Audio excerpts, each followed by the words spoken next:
ज्योतिषशास्त्र, धार्मिक शास्त्र तसेच आपल्या हिंदू संस्कृतीमध्ये प्रत्येकच महिन्यामध्ये येणाऱ्या पौर्णिमा तिथी आणि अमावस्या तिथी या दोन्हीही तिथी अत्यंत महत्त्वपूर्ण मानल्या जातात. तसे तर येणारे प्रत्येक सण, प्रत्येक तिथी ही आपल्या हिंदूंसाठी खूप विशेष अशीच असते. शनी अमावस्या व शनी जयंती एकाच दिवशी म्हणजेच 16 मे 2026 शनिवारी येत असल्याने हा अत्यंत दुर्मिळ आणि शुभयोग येत आहे. शनी अमावस्या आणि शनी जयंती ही यंदा 16 मे 2026 वार शनिवार या दिवशी आहे. अमावस्या तिथीचा प्रारंभ हा 16 मे 2026 रोजी म्हणजेच शनिवारी सकाळी 5:11 होत आहे आणि अमावस्येची समाप्ती ही 17 मे 2026 वार रविवार या दिवशी पहाटे 1:30 होत आहे. 13 वर्षानंतर शनी अमावस्या आणि शनी जयंती दोन्हीही एकाच दिवशी येत असल्याने हा दिवस अत्यंत विशेष असा आहे. अमावस्या, पौर्णिमा तसेच विशिष्ट तिथींचे आपापले एक महत्त्व असतेच.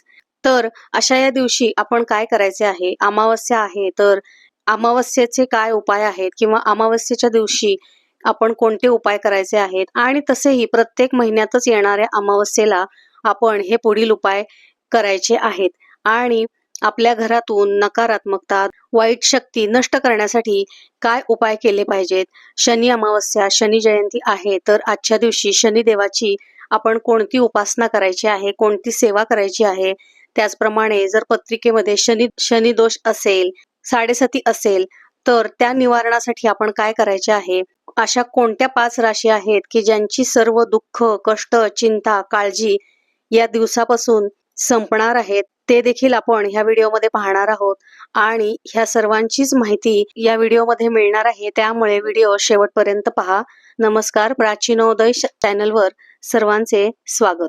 16 मे 2026 शनिवारी येत असलेल्या अमावस्या ही अत्यंत महत्वाची अशी अमावस्या आहे. कारण या दिवशी शनी जयंती देखील आहे, म्हणजेच शनिदेवांचा जन्मदिवस देखील आहे. अमावस्या असल्याने आपण ह्या दिवशी कोणते उपाय करायचे आहेत आणि शनिदेवाची देखील आपण कोणती उपासना करायची आहे किंवा या दिवशी काय करायचे आहे ते पाहूया. सर्वप्रथम अमावस्या असल्याने आपण अमावस्येचे काय उपाय करायचे आहेत. इथून पुढे 12ही महिने प्रत्येक महिन्यात येणाऱ्या अमावस्येला हे उपाय आपण करू शकतो. अमावस्या म्हणजेच घरातील स्वच्छता करण्याचा दिवस म्हटलं तरी देखील चालणार आहे. या दिवशी घरामध्ये कचरा, धूळ, भंगार किंवा आपण न वापरणाऱ्या वस्तू इत्यादी सर्व अडगळ ही घरातून काढून टाकायची आहे. घरामध्ये जाळी जळमट झालेली असतील, कुठे धूळ असेल, न वापरणारे कपडे असतील, न वापरणाऱ्या वस्तू असतील, त्या सर्व या दिवशी स्वच्छ करायच्या आहेत. घरातील फरशी ही लिंबू, मीठ आणि गोमूत्र, हळद टाकून पुसून घ्यायची आहे. त्यामुळे नकारात्मकता दूर होते. घरामध्ये काही वाईट शक्ती असतील तर त्या निघून जातात आणि जर तुम्हाला कोणाची नजर लागली असेल किंवा एखाद्या नकारात्मक शक्तीचा आपल्याला भास होत असेल किंवा घरामध्ये खूप कंटाळा येत असेल, सततची आजारपणं चालू असतील तर ह्या गोष्टींमुळे ते सर्व जाण्यासाठी मदत होते. त्याचप्रमाणे हळदीच्या लेपनाला अत्यंत महत्त्व आहे. अमावस्येच्या दिवशी आपण मुख्य दरवाजाच्या उंबरठ्यावरती हळदीचे लेपन सकाळी नक्कीच करायचे आहे. हळदीच्या लेपनमध्ये हळद, गोमूत्र, जमल्यास थोडेसे कापूर टाकून असे मिश्रण आपण उंबरठ्यावरती लेपन करायचे आहे. त्याचप्रमाणे हनुमानाच्या मंदिरात जाऊन नक्की दिवा लावायचा आहे. हनुमानाच्या मंदिरात देखील आज जायचे आहे आणि दिवा लावायचा आहे. रुईच्या पानांचा हार, जमेल तर एखादा नारळ वाढवायचा आहे. काळे उडीद टाकून असे तेल आपण हनुमानाच्या मंदिरामध्ये अर्पण करायचे आहे.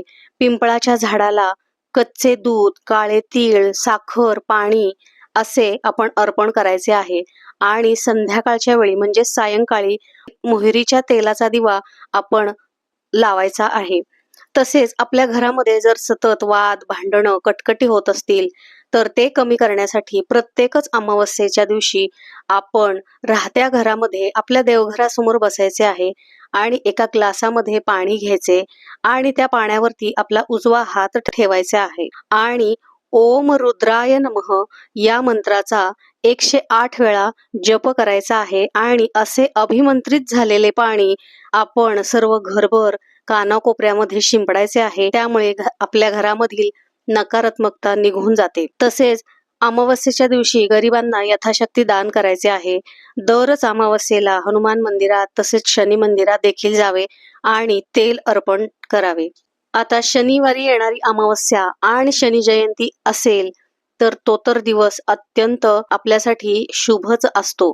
कारण आपल्या पत्रिकेतील शनी ग्रह हा जर बळकट करायचा असेल किंवा आपल्या पत्रिकेमध्ये चांगले योग येण्यासाठी शनीची उपासना नक्कीच केली पाहिजे. तर अशा शनी जयंती म्हणजेच शनिदेवांचा जन्माचा दिवस होय. शनिदेव हे न्यायाची देवता मानले जातात.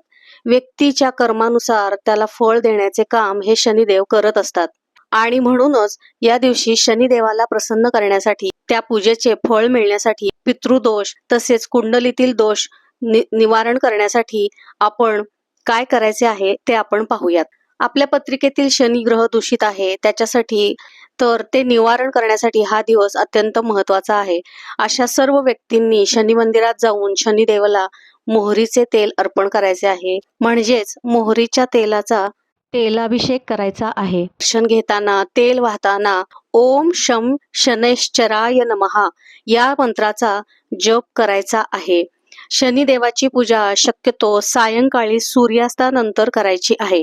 संध्याकाळी पिंपळाच्या झाडाखाली मोहरीच्या तेलाचा दिवा लावायचा आणि झाडाला 7 प्रदक्षिणा घालायच्या. या दिवशी गरजूंना काळी बूट, काळी छत्री, काळ्या वस्त्रांचे दान करायचे आहे. काळे तीळ, मोहरीचे तेल देखील दान करायचे आहे. गरजूंना अन्नदान करायचे. काळ्या कुत्र्याला किंवा काळ्या गाईला तेल लावलेली भाकरी खाऊ घातल्याने शनिपीडा कमी होते.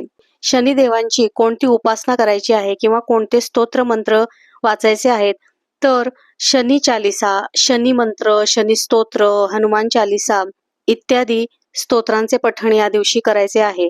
शनी महात्म्य आणि शनी स्तोत्र ही दोन्हीही स्तोत्र शक्यतो ज्या व्यक्तींना कुंडलीमध्ये शनिदेवाची पीडा चालू आहे किंवा 7.5 चालू आहे अशा व्यक्तींनी तर या दिवशी ह्या दोनही स्तोत्रांचा पाठ नक्कीच करावा. त्याचप्रमाणे ओम शनैश्चराय नमः या मंत्राचा आणि ओम नीलांजन समाभासम रविपुत्रम यमाग्रजम छाया मार्तंड संभूतम तम नमामि शनैश्चरम या मंत्राचा किमान 11 वेळा, 21 वेळा, 51 वेळा, 108 वेळा आपल्या इच्छेनुसार आणि आपल्या वेळेनुसार नक्कीच जप करायचा आहे. त्याचा आपल्या जीवनावरती नक्कीच चांगला परिणाम होणार आहे. या दिवशी काय करायचे नाही हे आपण पाहूयात. या दिवशी मांसाहार टाळायचा आहे. कोणाशीही वादविवाद टाळायचे आहेत. केस कापणे, नखे कापणे इत्यादी गोष्टी करायच्या नाहीत या दिवशी. आणि प्रत्येकच महिन्याच्या अमावस्येला मीठ, लोखंड, चामड्याच्या वस्तू, मोहरीचे तेल विकत घेऊ नये. खोटे बोलणे, फसवणे, गरिबांचा अपमान करणे ह्या गोष्टी टाळायच्या आहेत. कारण शनिदेव हे न्यायाची देवता असल्यामुळे ते कर्माची फळे लगेचच देतात. त्यामुळे आपले कर्म याच दिवशी नव्हे तर रोजच आपल्या हातून कोणाचे चांगले झाले नाही तरी निदान कोणाचे वाईट करू नये आणि वाईट चिंतू नये. आता अशा कोणत्या 5 राशी आहेत त्या राशींवर ह्या दिवसाचा किंवा ह्या दिवसानंतर होणाऱ्या संक्रमणाचा अत्यंत चांगला असा परिणाम होणार आहे ते आपण पाहूया. ज्योतिषशास्त्रानुसार शनी अमावस्येच्या दिवशी शनीचे भव्य संक्रमण होत आहे. त्यामुळे त्याचा 5 राशींवर विशेष असा प्रभाव पडणार आहे असे ज्योतिषशास्त्रकार सांगतात. वृषभ, मिथुन, तूळ, वृश्चिक आणि कुंभ या 5 राशींवर संक्रमणाचा शुभ प्रभाव दिसून येईल. या राशींच्या व्यक्तींच्या आयुष्यामध्ये प्रगती, यश, आर्थिक लाभ, रखडलेल्या कामांची पूर्णता, बढतीचे योग, नोकरीच्या संधी अनपेक्षितपणे फलदायी ठरणार आहेत. तसेच आत्मविश्वास, प्रगती, नवीन संधी, व्यवसाय वृद्धी, सकारात्मकता इत्यादी शुभ गोष्टी, चांगले बदल या दिवसानंतर तुम्हाला पाहायला मिळतील. अशा प्रकारे येणारी शनी अमावस्या, शनी जयंती आपणा सर्वांसाठीच खूप शुभ आणि महत्वाची आहे. शनिपीडा असणाऱ्यांसाठी आणि इतर सर्वांसाठीच कुंडलीतील शनी ग्रह हा अत्यंत महत्वाचा मानला जातो. आपल्या आयुष्यामध्ये चांगल्या वाईट गोष्टींचा आरसा दाखवणारा ग्रह म्हणजेच शनिदेव. आणि 7.5 किंवा ग्रहपीडा असणाऱ्यांनीच नाही तर सर्वांनीच या व्हिडिओमध्ये सांगितल्याप्रमाणे अगदी प्रत्येकच नाही तरी निदान किमान काही गोष्टी तर आपण नक्कीच करायच्या आहेत. हनुमानाच्या शनीच्या मंदिरात जाणे, दर मंगळवार आणि शनिवार नियमितपणे जाणे करावे. तिथे तेल, नारळ वाहावे. प्रत्येक मंदिरामध्ये पिंपळाचे झाडे असते तिथे किंवा आपल्या घराच्या जवळ परिसरामध्ये जिथे कुठे पिंपळाचे झाड असेल तिथे सायंकाळी दिवा लावावा. ह्या गोष्टी तर नक्कीच केल्या पाहिजेत.